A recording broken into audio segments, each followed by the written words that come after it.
하나님의 말씀을 강론하는 중에 성령께서 저와 여러분의 심령을 주장하시고 감동하실 줄 믿습니다. 언제나 강조하는 바이지만은 교회 강단의 설교는 설교자 개인의 견해나 관점을 나타내는 것이 아니라 하나님의 말씀 곧 기록된 성경 말씀 본문에 나타나 있는 거룩하신 성령님의 교훈, 오늘도 말씀을 통해서 성령을 통해서 말씀하시는 그 하나님의 음성을 듣고자 하나님의 말씀을 대언하는 것입니다. 우리가 이런 심정을 가지고 본문을 저도 또 여러분도 함께 집중하면서 말씀을 들어야 될 것입니다. 오늘은 영생이란 무엇인가라는 큰 주제로 우리가 지금 살펴보고 있는 35번째 시간으로 영생이란 무엇인가 우리 본문에서 그 답을 찾기를 원합니다. 영생을 얻은 자는 어떤 사람인가? 어떤 삶의 모습을 보여주는 사람인가 하는 것을 본문 속에서 우리 예수님의 말씀 속에서 찾기를 원합니다. 오늘 본문에 너희를 위하여 보물을 하늘에 쌓아두지 말라. 거기는 좀과 동록이 해하며 도적이 구멍을 뚫고 도적질하느니라. 또 오직 너희를 위하여 보물을 하늘에 쌓아두라. 거기는 좀이나 동록이 해하지 못하며 도적이 구멍을 뚫지도 못하고 도적질도 못하느니라. 그렇게 말씀하셨습니다. 여기 이 말씀 속에서 영생이란 무엇인가, 또 영생을 얻은 자는 어떤 삶의 모습을 보이는 사람인가, 하늘에 보물을 쌓아두는 사람이라, 이렇게 답을 찾을 수 있습니다. 어디에 보물을 쌓아둔다고요? 하늘에 보물을 쌓아두는 사람. 여기 본문에서 너희는이라는 2인칭 복수 대명사가 나옵니다. 너희는 누구인가? 이 예수님의 말씀을 처음 듣던 너희는 바로 예수님께서 가르치시던 제자들이었습니다. 예수께서 무리를 보시고 산에 올라가 앉으시니 제자들이 나온지라. 마태복음 5장부터 7장에 이르는 산상설교, 예수님의 산상설교 또는 산상보훈이라고 별명이 붙어있는 그 대목, 그러니까 오늘 본문은 산상설교 중에 들어있는 말씀입니다. 그러니 이 산상설교를 들었던 너희는 바로 그리스도 예수님을 믿는 제자들이었습니다. 그러므로 이 산상설교에서 이 너희라는 이 대명사가 바로 그것을 나타내는 것이니까 모든 인생들 전체를 상대한 말씀은 아니라고 보아야 합니다. 물론 모든 사람들이 이 말씀을 듣고 이 말씀을 따라 행하면 너무나 복되고 영광스러운 것이죠. 그럼에도 불구하고 이 말씀은 그리스도 예수님을 믿음으로 말미암아 영생을 얻은 이들만 받아들일 만한 말씀입니다. 하나님도 모르고 예수님도 없는 사람들에게는 전혀 들려지지 않은 말씀일 것입니다. 다시 말하면 이 예수님의 산상설교는 영생 얻고 천국 백성이 된 하나님의 자녀들이 이 땅에 어떻게 살아야 되는가, 어떤 소망을 가지고 나가야 되는가 하는 중요한 문제를 다루고 있습니다. 너희는 땅에 보물을 쌓아두지 말고 오직 너희를 위하여 하늘에 보물을 쌓아두라. 그러니 영생 얻은 사람들이 땅에 사는 날 동안 용이할 삶의 목표, 삶의 가치를 말씀하고 계시다. 이렇게 이해해야 합니다. 저는 여러분이 예수님을 하나님의 아들이시오 그리스도로 믿는 사람들입니다. 여러분은 신앙 고백한 대로 정말 믿으십니까? 영생 얻은 하나님의 자녀들, 신앙 고백대로 믿고 그 믿음에 따라서 살아가는 모든 하나님의 영생 얻은 하나님의 백성들, 하나님의 자녀들은 마땅히 이 말씀을 들어야 합니다. 들을 귀는 있는 자는 들을지어다. 예수님이 여러 번 말씀해 주셨습니다. 또 요한계시록에 보면은 성령이 교회들에게 하시는 말씀을 들을지어다. 여러분이 정말 영생 얻은 사람들입니까? 하나님의 자녀들입니까? 예수님을 구주로 믿습니까? 그렇다면 이 말씀을 들어야 합니다. 너희는 땅에 보물을 쌓아두지 말라. 오직 너희를 위하여 하늘에 보물을 쌓아두라. 그렇게 말씀하셨어요. 자, 여기에 중요한 내용입니다. 이제 하늘이라는 말 그리고 보물이라는 말, 이 두 낱말이 이 예수님의 말씀을 이해하는 데 매우 중요한 열쇠와 같은 낱말입니다. 하늘, 한번 따라해 봅시다. 하늘. 여러분, 하늘이 있습니까? 하늘이 실제로 존재하는 장소입니까? 아니면 실제 있는 장소는 아니고 그냥 고고하고 높은 관념의 세계인가? 제가 신학교에서 강의할 때마다 학생들에게 꼭 이 질문을 던집니다. 정말 하늘이 있는가? 정말 실제적인 장소인가? 아니면 고고한 관념인가? 당연히 정답을 금방 대답하리라고 생각하고 그렇게 질문을 던지면 학생들 가운데 많은 학생들은 아니라 몇 학생들이 고고한 관념입니다. 그렇게 대답을 하곤 하였습니다.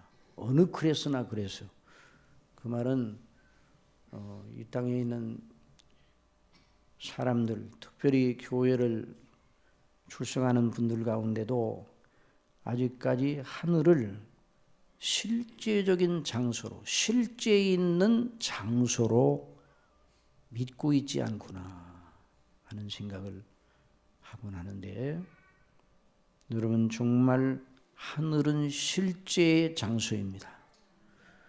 실제, 우리 눈에 보이지는 않고 또 어떤 사람의 계측 장비로도 접촉되거나 증험될 수 있는 이런 세계는 아니지만은 실제로 존재하는, 실제하는 장소입니다. 태초에 하나님이 천지를 창조하시니라 이 말씀이 있는데, 이 태초에 하나님께서 천지를 창조하셨다고 할 때 우리 성경에 천지 그러면 하늘 전 따지, 그래서 눈에 보이는 전체 우주 만상을 하늘로 보고 우리가 살고 있는 지구상의 이 땅을 그냥 땅으로 보고, 이런 개념으로 얼른 이해하기가 쉽습니다. 그러나 영어 성경을 보면 좀 달리 표현되어 있습니다. In the beginning, God created the heavens and the earth. 그러니까 heaven이라는 말. 이 heaven이라는 말은 하늘인데요. 이 하늘은 물리적인 실체가 아니라 영들이 거하는 세계, 영들이 거하는 장소입니다. 성경 전체가 그것을 줄기차게 말하고 있습니다. 그러면 눈에 보이는 이 우주 만상 천체는 성경에서 어디다 놓고 있는가? 땅의 수준에, 땅의 연장선상에다 놓고 있습니다.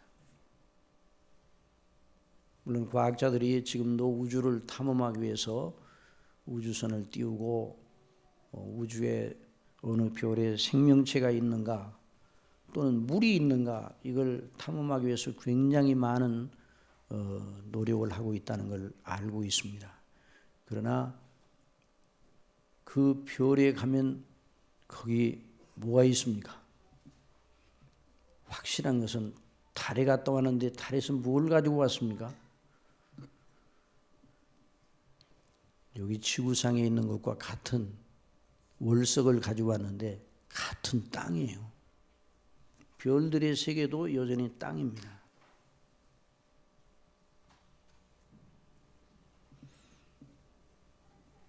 우리 예수님께서 말씀하신 이 하늘은 영들의 세계요. 하나님께서 천지를 지으실 때에 태초에 창조하실 때에 영들이 거하도록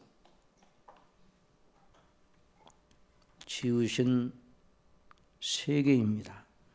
거기 하나님의 통치의 보좌가 그 하늘 중앙에 있습니다. 시편 103편 19절에 여호와께서 그 보좌를 하늘에 세우시고 어디에 세우셨다고요? 하늘에 세우셨어요. 하나님께서 그 통치의 보좌를 하늘에 세우셨어요. 그 정권으로 만유를 통치하시도다. 또 계시록 4장 1절에 보면 이 일 후에 내가 보니 하늘에 열린 문이 있는데 내가 들은 바 처음에 내게 말하던 나팔소리 같은 그 음성이 가로되 이리로 올라오라. 이후에 마땅히 될 일을 내가 내게 보이리라 하시더라. 내가 곧 성령에 감동하였더니 보라 하늘에 어디에요? 하늘에 보좌를 베풀었고 그랬습니다. 그 보좌 위에 앉으신 이가 있는데 그렇게 말했습니다. 여러분 예수님께서 어디로부터 오셨습니까? 어디에서 오셨습니까? 하늘에서 오셨습니다.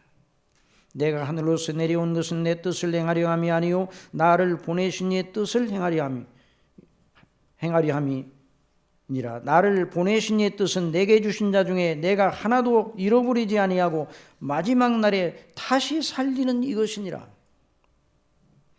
물론 우리 예수님께서 하나님이시지만 사람이 되시기 위해서 동정녀 마리아에게 성령님으로 잉태되시어 아기로 태어나셨습니다. 이제 성탄의 계절 속에서 우리가 그 진리를 성육신의 진리를 깊이 묵상하는 그런 귀한 때인데요.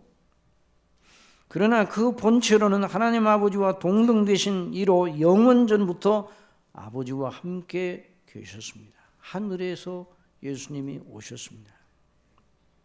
태초에 말씀이 계시니라. 이 말씀이 하나님과 함께 계셨으며 이 말씀이 곧 하나님이시니라. 요한복음 17장 5절에 예수님께서 하나님 아버지께 대제사장으로서 최후의 만찬석상에서 기도드리셨습니다. 아버지여 창세전에 내가 아버지와 함께 가졌던 영화로서 지금도 아버지와 함께 나를 영화롭게 하옵소서. 하늘에서 부활하신 예수님께서 그 하늘로 가셨습니다. 지금 예수님이 하나님 우편에 계시면서 백성들을 위해서 대언의 기도를 하고 계시고 때가 되면 그 하늘에서 다시 오시어 세상의 죽은 자와 산 자를 심판하실 것입니다. 우리 모두가 죽으면 몸을 떠나 우리의 영혼이 하늘에 들어갈 것입니다. 고린도후서 5장 1절에 만일 땅에 있는 우리의 장막집이 무너지면 하나님께서 지으신 집 곧 손으로 지은 것이 아니요 하늘에 있는 영원한 집이 우리에게 있는 줄 아나니. 어디에 있다고요? 하늘에 있다고 그랬어요. 하늘에 있는 영원한 집이 우리에게 있다고 말씀을 했습니다. 그러므로 하늘을 있는 그대로 성령이 말하는 대로 하늘을 실제적인 장소로 이해하지 않으면 물론 영적인 장소이지만은, 이 물리적인 장소는 아니지만은 실제 하는 장소로 이해하지 않으면, 받아들이지 않으면 성령 전체는 아무런 말을 하지 않습니다. 성령은 하늘에서, 하나님께서, 하늘에 계신 하나님께서 당신의 아들 독생자 예수 그리스도를 이 땅에 보내셔 그 사랑하시는 백성들을 구원하시는 그 놀라운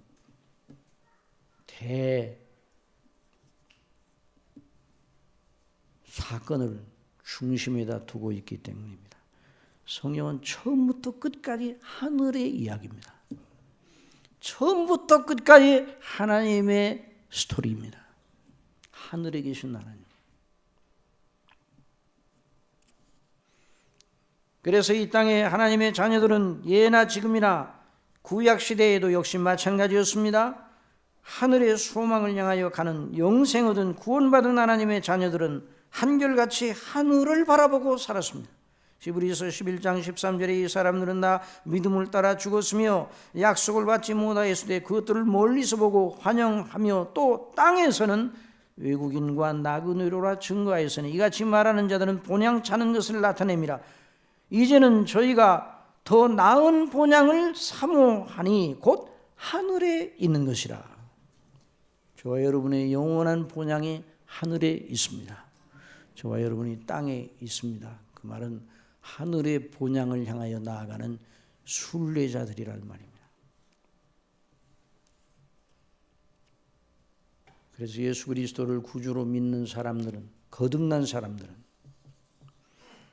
하나님의 살아계심과 그 하나님의 창조와 통치와 섭리와 심판과 구원을 믿되, 그래서 우리의 심령이 하늘을 바라보기 시작하는 거죠. 이 땅에 있지만은 하늘을 바라봅니다. 시간 세계에 있지만 하늘의 영원한 세계를 바라보면서 살아가는 것입니다. 그래서 우리 예수님께서 이 땅에 계시면서 하늘에 계신 아버지께서 보내신 그 일을 이루기 위해서 늘 한시도 쉬지 않고 일하셨습니다. 아버지께서 일하시니, 이제까지 일하시니 나도 일한다, 그런 말씀이었습니다. 사랑하시는 성도 여러분, 저와 여러분이 숨을 쉬고 밥을 먹고 일을 하고 또 자고 깨고 하는 이런 생활을 하고 있습니다. 저와 여러분의 이 지상생의 순례길이 반드시 끝이 오는 것입니다. 우리 이전의 세대의 사람들이 그러하였듯이 말입니다. 아니, 우리가 알고 있는 친족들이, 우리의 이웃들이 그렇게 삶을 마감하지 않습니까? 그러면 어디로 갈 것입니까? 딱 두 목적지밖에 없습니다. 한 곳은 하늘, 또 다른 것은 지옥입니다. 여러분 그렇게 믿습니까? 하늘을 믿지 않으면 지옥도 안 믿습니다.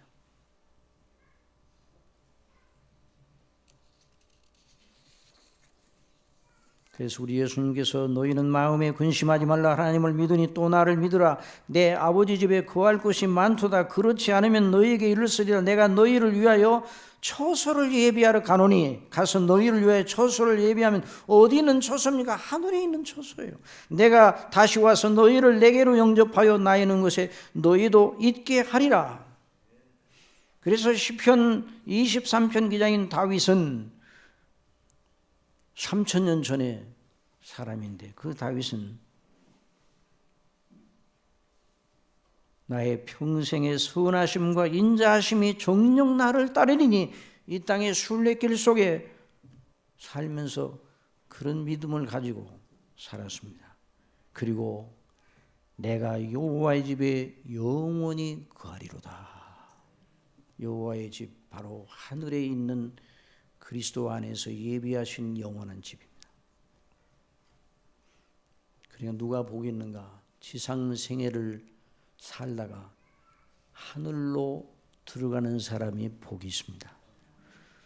여러분, 우리가 잘 알듯이 우리 예수님께서 말씀해 주신 것처럼 거짓 나사로는 땅에서 고생하였지만 죽어서 그 영혼이 천사들에게 받들려 아브라함의 품에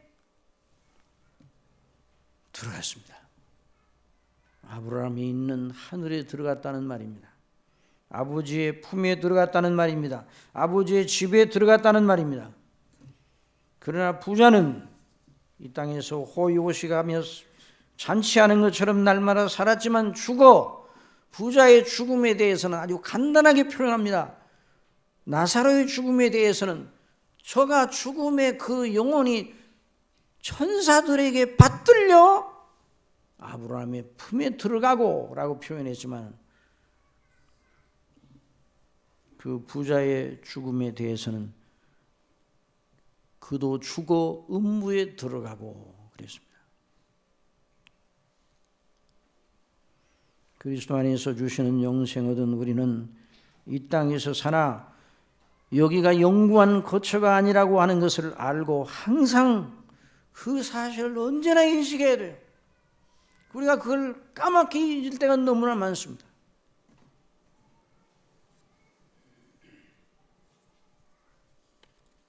언제 우리의 지상 생애가 끝이 올는지 아무도 알지 못하는 거죠. 하나님만 알고 계십니다. 그러나 언제 이 땅에서 삶을 마감한다 할지라도 우리의 행로가 하늘로 이어져 있다면 놀라운 복입니다. 그래서 우리 예수님께서 너희 영생 얻은 너희는 땅에 보물을 쌓아두지 말고 하늘에 너희 보물을 쌓아두라고 하신 것입니다. 왜? 우리는 하늘에 속한 사람들이기 때문입니다. 하늘에 속한 모든 신령한 복을 받은 사람들이기 때문입니다. 여기 그러면서 우리 예수님께서 내 보물이 있는 곳에는 내 마음도 있느니라 그랬어요. 정말 그렇습니다. 우리 이런 질문을 우리 자신에게 던져봐야 됩니다. 나의 보물은 무엇일까? 내 마음을 사로잡는 보물이 무엇인가? 나로 하여금 진정 웃게 하고 행복하게 만들고 정말 기쁘게 만들고 다른 모든 어려움에도 불구하고 그걸 극복하게 만드는 그것이 무엇인가? 그리고 그것을 만약에 빼앗긴다면 정말 애통하고 절규하고 모든 걸 잃어버린 것처럼 생각할 바로 그것이 무엇인가? 그것이 바로 보물이에요. 그러므로 사람들마다, 이 땅에 사는 사람들마다 다 보물이 다릅니다. 왜 예수님이 이 말씀을 하시는가? 이 땅에 사는 사람들마다 다 보물이 다르다, 가치관이 다르다 그 말입니다.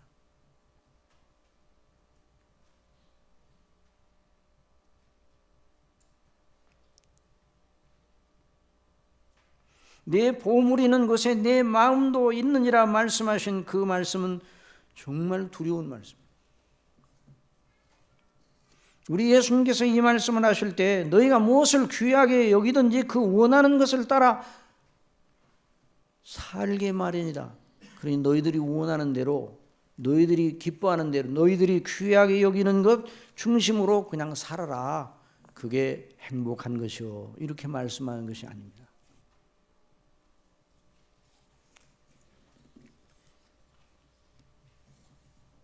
여러분, 여러 번 제가 여러분들에게 강조를 했습니다. 예수 그리스도를 믿는 것은 규범적입니까? 비규범적입니까? 카테고리가 정해져 있습니까? 저와 여러분이 하고 싶은 대로, 생각하는 대로 하는 것입니까? 정해져 있어요.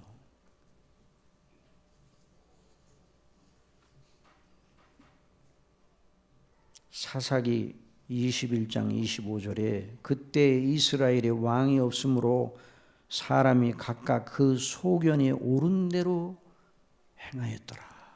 이 사사기의 마지막 구절의 말씀인데요. 이 말씀은 사람들이 자기 소견에 오른 대로 하니까 어떻게 되었는가 보라는 말씀이에요.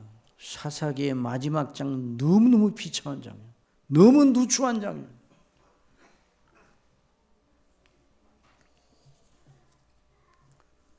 저는 여러분 오늘 이 현대라는 거대한 골리앗 앞에 서 있습니다. 현대 정신이 정말 무섭습니다. 왜 무서운 거니?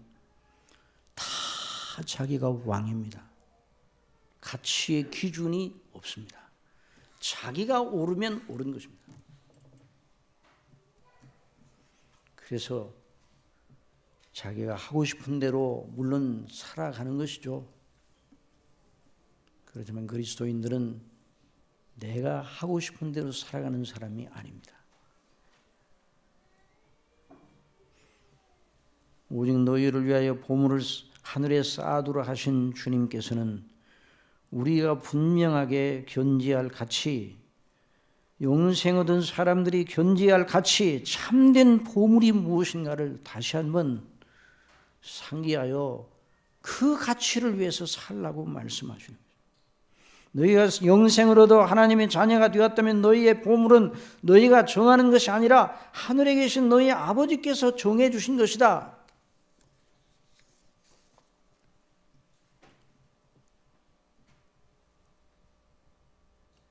그래서 우리 예수님께서 이 산상설교의 처음 부분에서 정말 진정으로 사람이 복되고 뭘 귀하고 가치 있게 여겨야 되는지를 말씀해 주셨어요.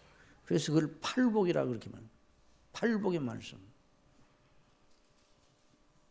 예수께서 무리를 보시고 산에 올라가 앉으시니 제자들이 나온지라 입을 열어 가르쳐 가라사대 심령이 가난한 자는 복이 있나니 천국이 저희 것이며. 뭐가 복이 있다고요? 심령이 가난한 자가 복이 있습니다.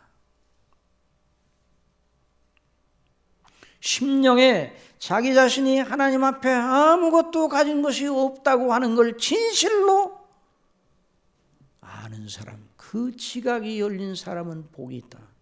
왜냐하면 그 사람에게 천국이 주어지기 때문이다. 애통하는 자는 복이 있나니 저희가 위로를 받을 것이며, 그 애통은 무엇입니까? 바로 하나님 앞에 자기 자신이 아무것도 가진 것이 없는 죄인임을 애통하고,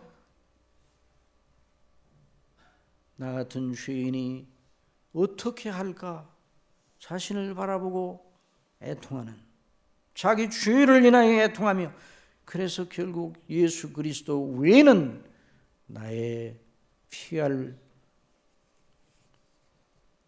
피난처가 없다고 하는 것을 아는 사람, 그 사람이 복이 있다는 것이다. 애통하는 자는 복이 있나니 저희가 위로를 받을 것이며. 이처럼 영생 얻은 사람, 예수님을 구주로 믿고 예수님 외에는 구원받을 다른 길이 없고 예수님 외에는 영생 얻을 다른 방도가 없다는 사실을 믿는 사람,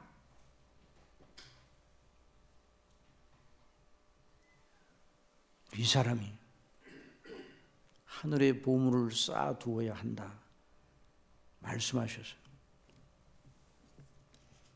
그래서 그 다음에 그것을 더 확장시켜서 우리 예수님께서 설명을 해 주십니다. 6장 22절의 말씀을 보십시오. 눈은 몸의 등불이니 그러므로 네 눈이 성하면 온몸이 밝을 것이요 눈이 나쁘면 온몸이 어두울 것이니 그러므로 내게 있는 빛이 어두우면 그 어둠이 얼마나 하겠느냐. 눈의 얘기를 하셨어요. 예수님께서 눈,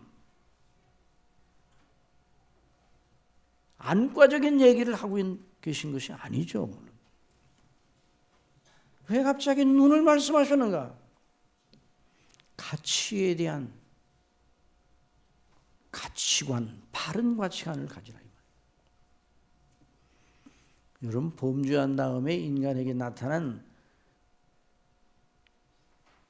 범죄하고 나서 우리 예수 하나님께서 말씀해 주신 대로 선악을 알게 하는 나무의 실과를 따먹는 날에는 정령 죽으리라 말씀하셨는데 그 따먹는 즉시 영적인 죽음이 찾아왔는데요. 그 사람에게 나타나는 가장 현저한 특징이 무엇인가? 눈의 변화 있어요. 눈의 변화. 여자가 그 실과를 따먹고 자기와 함께한 남편에게도 주매 그도 먹은지라 이에 그들의 눈이 밝아 그랬어요. 자기들의 몸이 벗은 줄을 알고 무화과나무 잎을 엮어 치마를 하였더라. 그들의 눈이 밝았다고 그랬어요.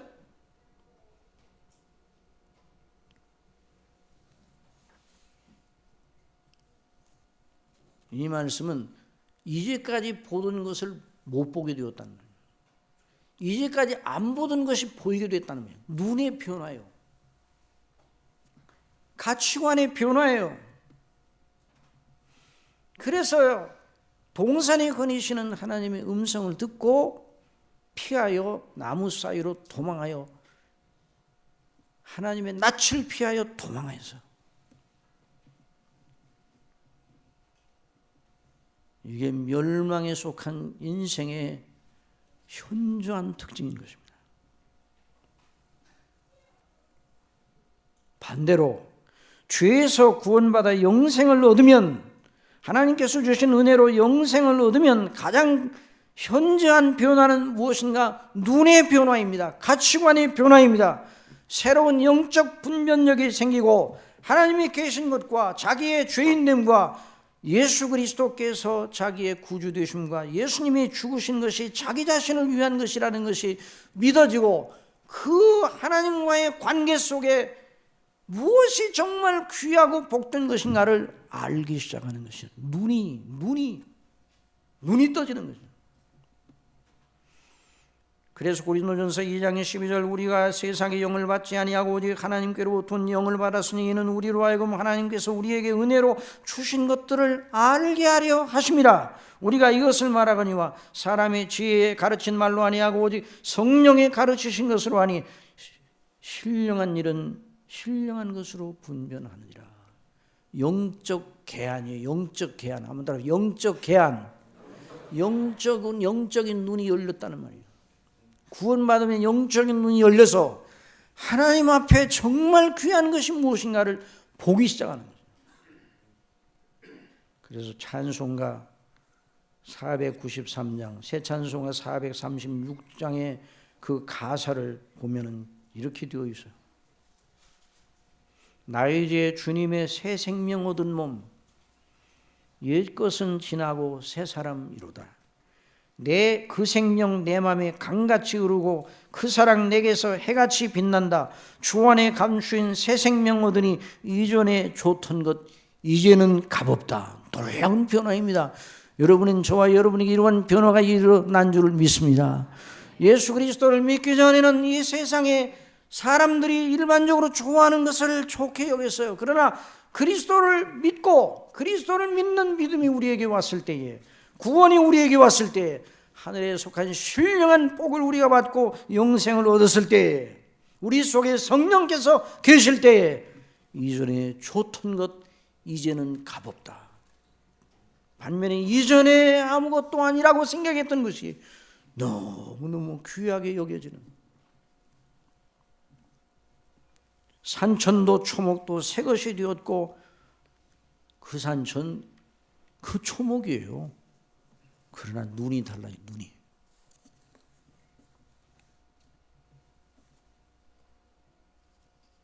주 따라가는 길 험하고 멀어도 찬송을 부르며 뒤따라가리라. 영생을 맛보며 주 안에 살리라. 오늘도 내일도 주 함께 살리라. 영원한 가치, 하나님 앞에 영원히 기념될 가치를 위해서 살라는 말이죠. 이 땅에 살면서 그 하늘의 영광, 하나님 앞에 영원히 기념될 만한 그 진리를 붙들고 하나님께서 옳다 여기시는 그것을 붙드는 그 사람은 하늘에서 상을 받을 것입니다. 그래서 사도 바울은 위에서 부르신 부름의 상을 위하여 표대를 향하여, 그리스도 예수 안에서 위에서 부르신 부름을 향하여 표대를 향하여 앞에서 달려간다고 말씀을 했어요. 히브리서 11장에 믿음의 영웅들에 대한 이야기가 나오는데요. 거기 보면 믿음의 영웅들에 대한 아벨, 에녹 뭐 쭉 나오잖아요. 근데 전부 다 그들을 수식하는 말이 믿음으로. 한번 따라합시다. 믿음으로. 아벨은 믿음으로, 에녹은 믿음으로, 아브라함은 믿음으로, 모세는 믿음으로, 믿음으로, 믿음으로, 믿음으로.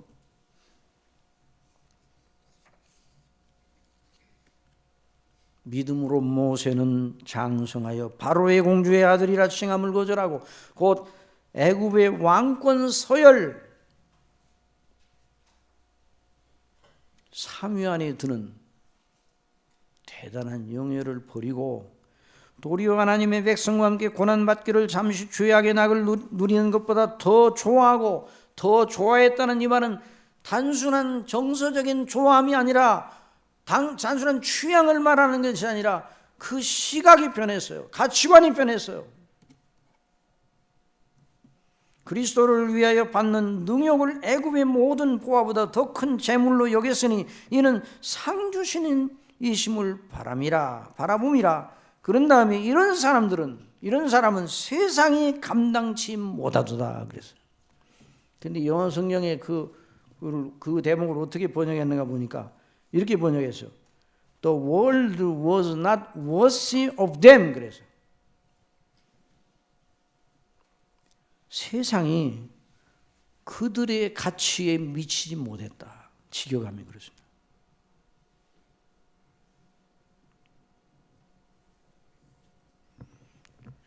여러분 영생 얻은 저와 여러분이 이 세상에 살면서 세상 사람들의 가치관보다 낮으면 만일은 소금이 되는 것입니다.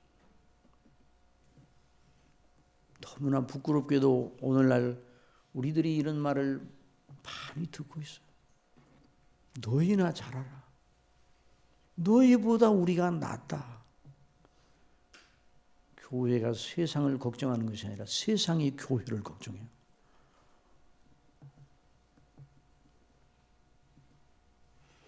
세상의 가치 기준도 못하는 그걸 귀하게 여기고 사는 사람은 분명히 말씀드려서 영생 얻은 사람이 아닙니다. 하늘에 보물을 쌓아두어야 영생을 얻는다고 말씀하시는 건 아니에요. 영생은 그리스도 예수님을 믿음으로 말미암아 은혜로 값없이 얻습니다. 그 방식 외에는 구원받을 자가 한 사람도 없습니다. 그런데 영생을 얻었다면 그 속에 성령께서 계시다면 하나님의 자녀라면 그 속에 영적 분별력이 있다면 세상 사람들이 추구하는 가치보다 훨씬 높은 가치를 가지고 살아야 된다는 말입니다.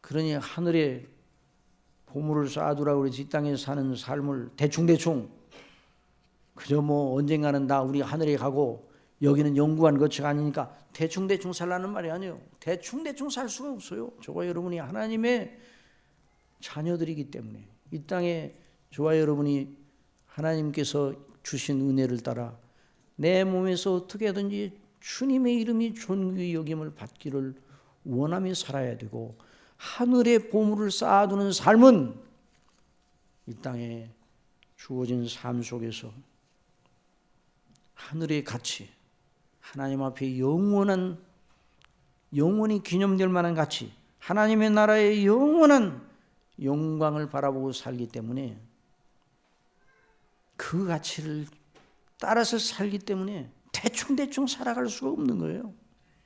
우리의 소욕대로 살아갈 수가 없는 거예요.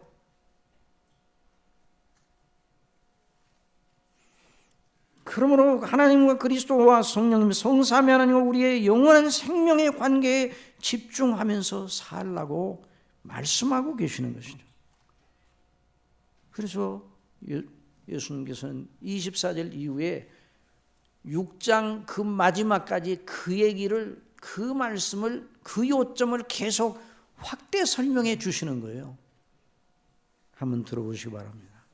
한 사람이 두 주인을 섬기지 못할 것이니 혹 이를 미워하며 저를 사랑하거나 혹 이를 중히 여기며 저를 경히 여김이라. 너희가 하나님과 재물을 겸하여 섬기지 못하느니라. 그러므로 내가 너희에게 이르노니 목숨을 위하여 무엇을 먹을까 무엇을 마실까 몸을 위하여 무엇을 입을까 염려하지 말라. 염려라는 것은 자기 자신을 온전히 기울여서 그것만 생각하지 말라는 거예요. 목숨이 음식보다 중하지 아니하며 몸이 의복보다 중하지 아니하냐. 여기도 계속 우리 예수님께서 목적과 방편의 문제를, 이 가치에 대한 문제를 말씀하시고, 공중의 새를 보라, 심지도 않고 거두지도 않고 창고에 모아들이지도 아니하되 너희 천부께서 기르시나니 너희는 이것들보다 귀하지 아니하냐. 너희 중에 누가 염려함으로 그 키를 한 자나 더할 수 있느냐. 또 너희가 어찌 의복을 위하여 염려하느냐. 들의 백합화가 어떻게 자라는가 생각하여 보라. 수고도 아니하고 길섬도 아니하느니라. 그러나 내가 너희에게 이르노니 솔로몬의 모든 영광으로도. 여러분, 솔로몬, 예수님이 솔로몬을 예로 들으세요.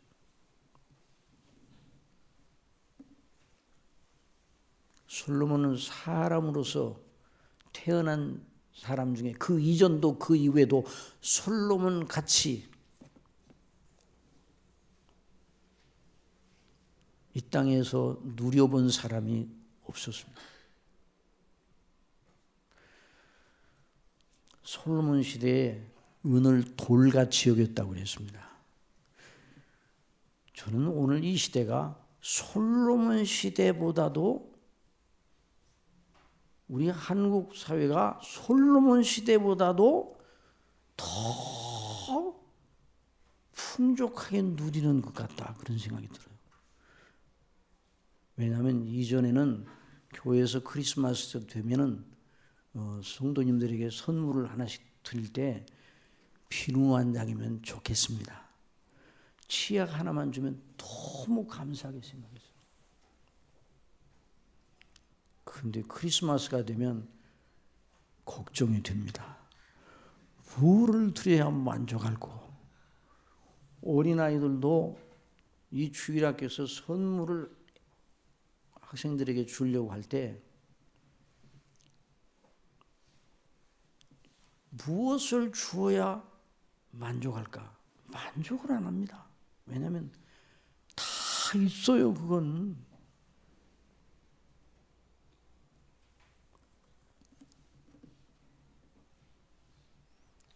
솔로몬이 얼마나 찬란하고 화롭게 모든 걸 누릴 수가 있었습니까?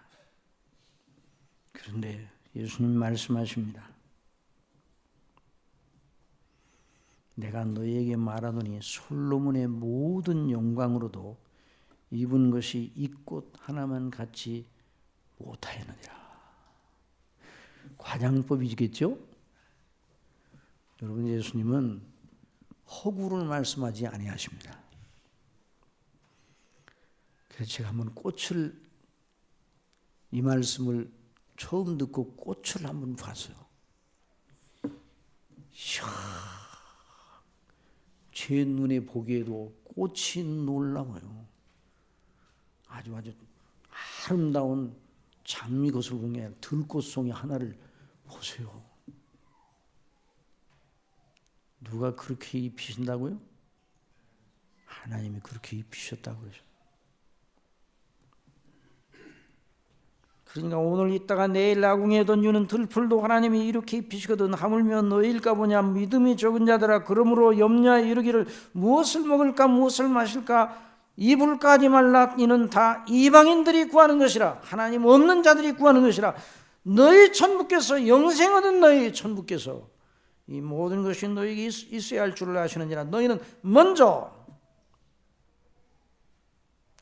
그의 나라와 그의 의를 구하라. 이것이 그리스도인의 가치입니다. 이것이 바로 하늘의 보물을 쌓아두는 삶의 실제적인 내용입니다. 하나님이 기뻐하시는 대로, 말씀대로, 계명대로. 그러니까 좁은 문이에요, 좁은 문.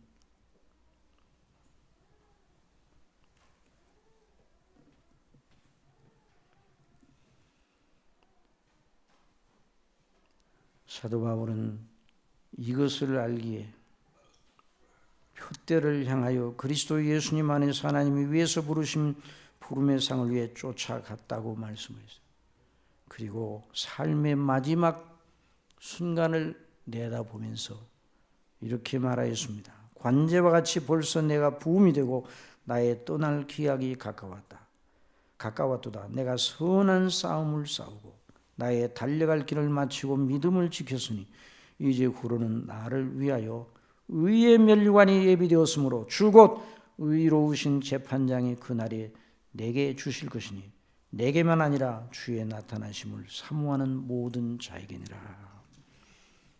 사랑하시는 성도 여러분, 저와 여러분이 그리스도 예수님 안에서 영생을 얻었다면 땅에 보물을 쌓아두지 말고 하늘에서 기념될 만한 우리 하나님 아버지의 기뻐하시는 그런 삶을 살아야 됩니다. 우리에게 주어진 시간, 우리에게 주어진 은사, 모든 좋은 것들을 하나님이 기뻐하시는 대로 절제하면서 하나님의 말씀과 계명에 순종하면서 살아야 됩니다. 이런 사람은 하늘에 가서 상급으로 그 헌신한 것에 대한 상급을 받게 되는 것이죠. 물론 그것도 하나님의 은혜죠. 그러나 땅에다가 모든 것을 투자하고 여기가 영원한 거처인 줄 착각하면서 살면 저 영원한 세계에서 위로될 만한 걸 하나도 찾을 수가 없습니다. 여러분은 하늘에 보물을 쌓아두는, 그리고 하늘에 가서 이 땅의 삶의 순례길을 뒤돌아보면서 기뻐하고 감사하는 그런 찬미를 하나님께 올려드리는 그런 귀한 삶을 용위하는 이런 귀한 역사가 저 여러분 모두에게 있기를 바랍니다. 기도하겠습니다. 사랑하시는 아버지 하나님, 저희들이 이 땅에 살고 있지만 아버지의 택하심과 사랑하심과 우리 주 예수 그리스도의 피로서 구속하심을 받고 하나님의 자녀가 되어 영원한 아버지의 나라의 영광의 기업을 물려받을 자로, 상속자로 이렇게 신분을 가지고 살도록 은혜를 주셨습니다. 이 은혜에 합당하게 사는 것이 무엇인가 우리 예수님 통해서 오늘 듣게 하셨습니다. 아버지 하나님, 저희들은 이제까지 우리의 소욕과 옛사람의 정욕을 따라서 부지런히 땅에다가 보물을 쌓아두는 그 어리석음을 행할 때가 너무나 많았습니다. 아버지 하나님, 회개하오니 저희들을 용서하여 주시고 아버지 하나님 말씀대로 하늘에 보물을 쌓아두고 하나님이 기뻐하시는 대로 마음을 다스리고 하나님의 계명에 복종하고 늘 주님을 영화롭게 하는 이런 삶을 사는 저희들이 될 수 있도록 인도하시고 많은 사람들에게 그리스도를 그런 삶의 줄기 속에서 증거하게 하여 주옵소서. 그 증거를 들은 많은 사람들이 저희를 보고 예수님을 믿음으로 구원받는 일이 저렇게 영화롭다고 하는 이런 생각을 한다면 너무나 아름답고 복될 터인데, 이런 삶의 모습이 저희 속에 드러나도록 인도해 주시옵소서. 예수님의 이름으로 기도드리옵나이다.